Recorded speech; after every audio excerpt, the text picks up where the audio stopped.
Well, I think for the region, the priority really will be sort of keeping Trump invested in Asia. For many of the countries out there, especially for U.S. treaty allies like Japan and South Korea, they see their alliance with the United States as vital to their security. Even for many U.S. partners, Southeast Asian countries that may not necessarily be formally aligned with the U.S.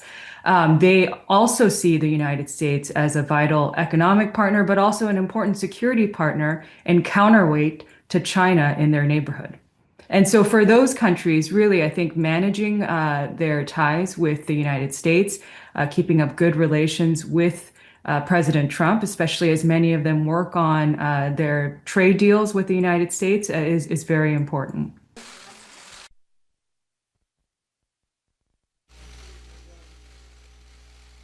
I think so. It looks like it's going forward. I think so. They want to meet. We like to meet. I have a very good relationship with President Xi, and we're going to see what happens.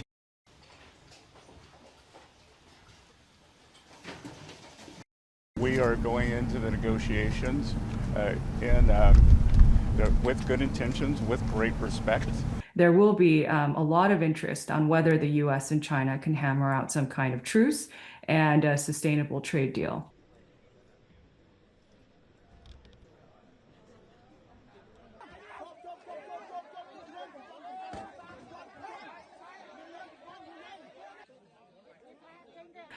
Typically in the past, President Trump has, I think he's only attended one other ASEAN summit during his presidency. And so I think they see his visit as a win. They want to keep him invested. He will be presiding over a peace deal between Thailand and Cambodia, which were locked in a border dispute earlier this year. And I believe the US played a role by threatening tariffs if the two sides didn't stop fighting. And so this gives by involving President Trump and sort of blessing this peace deal, it allows the region to keep him invested, to help him burnish his credibility as a peacemaker. And to them, I think that they see that as a good thing, that the United States is invested in their region.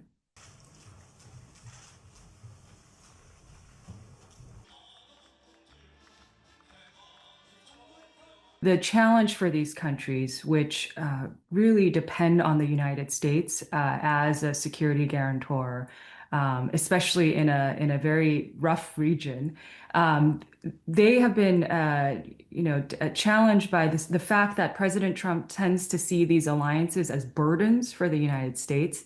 And in that they want to demonstrate that they have something to give to the US as well, that they are valuable. And so I think there's been this rush to strike these big, flashy investment deals. So big numbers have been floated, but the details have yet to be worked out. And so that's where really the hang-up is. How do you make these deals sustainable for both sides? Or else they're going to fall apart. And so I think that's where the focus is on making sure that the details that are struck on these deals actually work for both sides.